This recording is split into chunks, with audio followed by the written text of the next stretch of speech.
I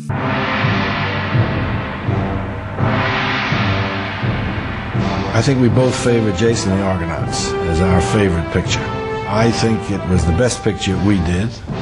I think it had highly imaginative sequences. When you talk about a seven-headed hydra, and when you talk about skeletons rising out of the ground, these are memories that you don't really forget. They're totally memorable, and they don't remind you of any visual thing that you've seen.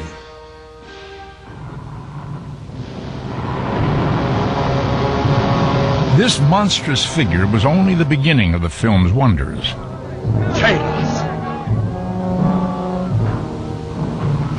In the original story of Jason and the Golden Fleece, there was a character in it called Talos, although he was not as large as we depicted him in the picture. He was only 8 feet high. But when I started the design process for the sequence, I felt we could get much more menace if he could be about the size of the Colossus of Rhodes. And this became a great opportunity to combine the concept of the Colossus of Rhodes with the Metal Man. And I had to make his movements very stiff and ungainly because he was supposed to be made of metal. So we put the sound effects of creaking joints and creaking metallic sounds scraping together to give that eerie effect. Spectacular as he was, Talos was fairly simple to create, compared, say, to the Hydra, who guards the Golden Fleece. Easy to imagine a seven-headed monster, fiendishly difficult to animate him. Todd Armstrong, playing Jason, had the easy job. He only had to slay the monster. Ray had to bring it to persuasive life. All those heads in constant, simultaneous, menacing motion. There were many times when I regretted even thinking of the Hydra for the film. He presented so many animation problems that I didn't anticipate. Number one, if the telephone rang and I was in the midst of animation, I would forget sometimes whether this head was going forward or backwards, and this head going up or down, and the various other problems with the other heads. It became quite confusing. Ray always worked alone, without assistance.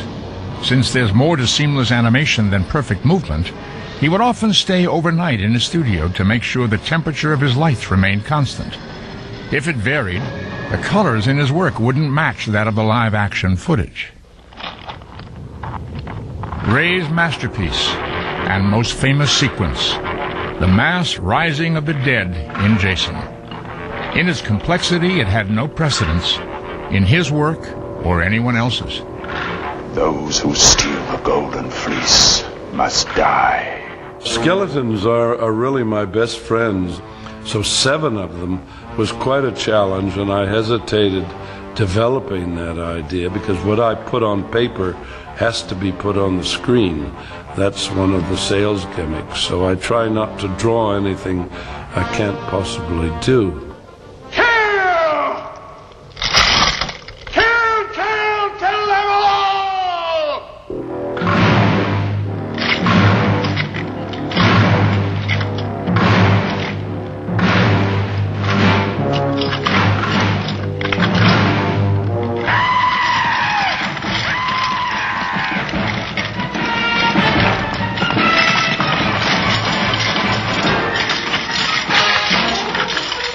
You have 5 appendages on each skeleton, so that means 7 times 5 is 35. You have to make 35 moves when you have 7 skeletons on the screen for 1 frame of film. And that meant at certain periods when we had all 7 skeletons in the same scene with the 3 men, I was only able to average about 13 frames a day. That's a little over a half second of film. Ray worked on this sequence 4.5 months.